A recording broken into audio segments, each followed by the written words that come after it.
Hi everyone! So today we're looking at concept 6, which is using slope-intercept form.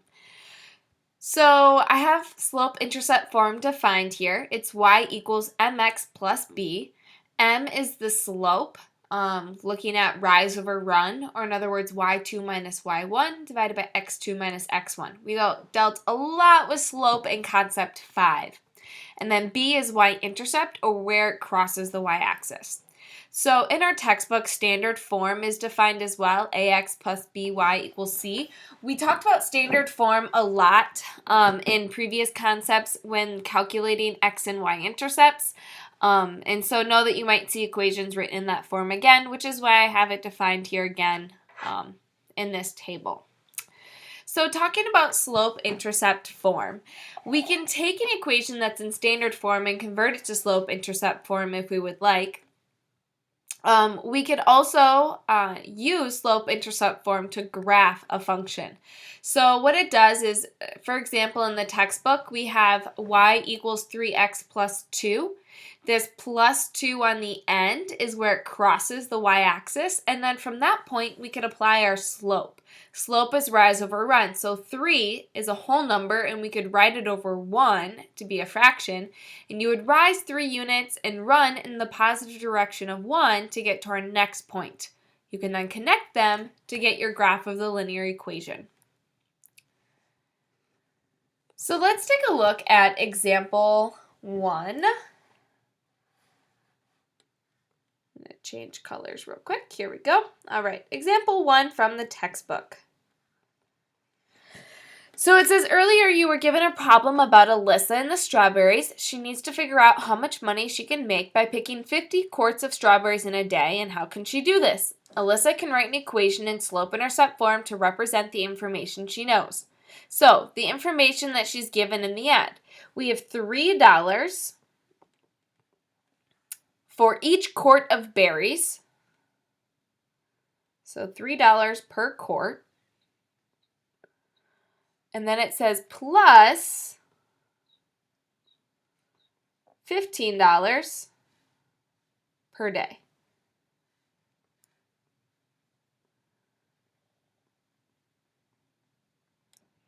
All right, so I'm just writing down the information we're given. So writing down the equation in slope-intercept form. So just the general equation is y equals mx plus b. Now, what are we going to have everything represent to fit our scenario given about Alyssa and the strawberries?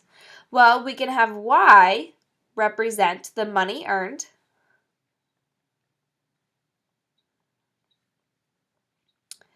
M can represent the amount paid for each quart of berries picked.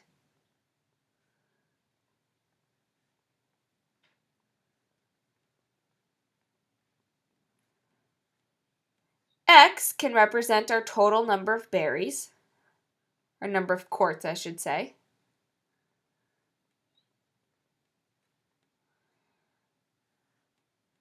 And B is the amount paid for each day.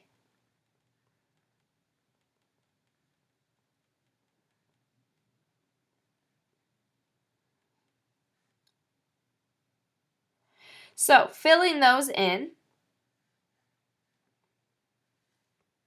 and I'm going to pick a different color here. That would give us the equation y equals, well, we know the amount we pay per quart is $3, so that's going to be M. And the amount that she makes in a day is $15. So then that leaves us with the equation y equals 3x plus 15, plugging in those values for M and B. From here, we can plug 50 in for x in order to figure out how much money she can make for picking 50 quarts of strawberries in one day. So we can plug 50 in for x.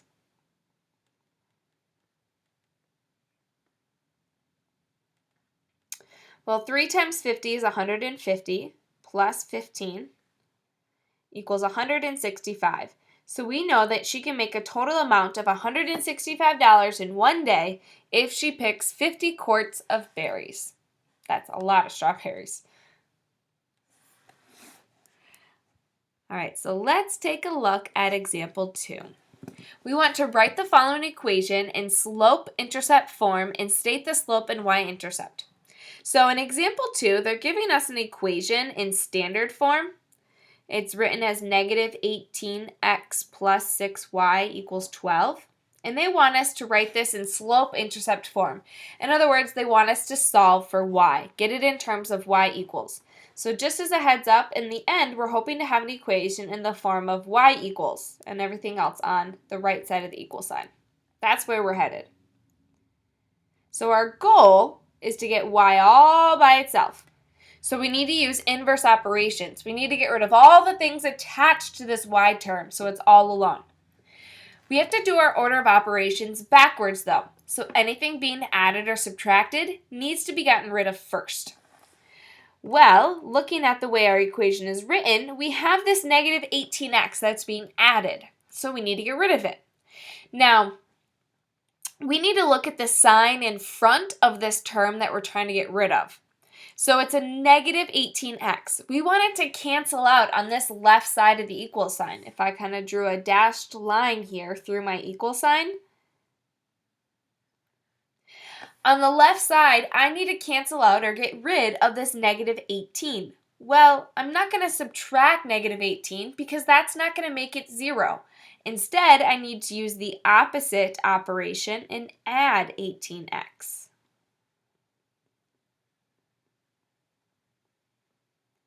That completely cancels out the 18x term from the left side. It carries it over to the right side, leaving me with a positive 18x and then plus 12. We cannot combine the 18 and the 12 together because 18 has a letter attached to it. It has the variable x, and 12 does not, so they're not like terms. So we have to write them just next to one another being added. We're then left with a positive 6y on the left side. Again, the goal is to get this y term all by itself, and I currently have a 6 still attached to it. Well, the way that I get rid of that is I'm going to use the inverse operation. The 6 is being multiplied, so the inverse, or their opposite, is to then divide. That leaves me with y equals, and now I have to divide all my pieces on the right side by 6. 18 divided by 6 is 3. 12 divided by 6 is 2. So I'm left with y equals 3x plus 2. Now remember, the other part of this problem was not to just write it in slope-intercept form, but to state what the slope and the y-intercept is. Remember, slope is m, and that's the value multiplied by x. So in this case, m is equal to 3. M is the number written in front of x. And so that is our slope.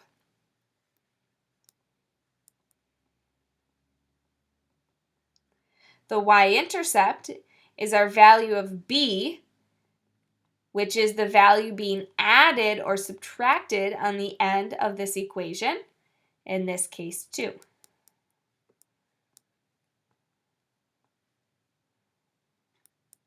And that finishes example 2.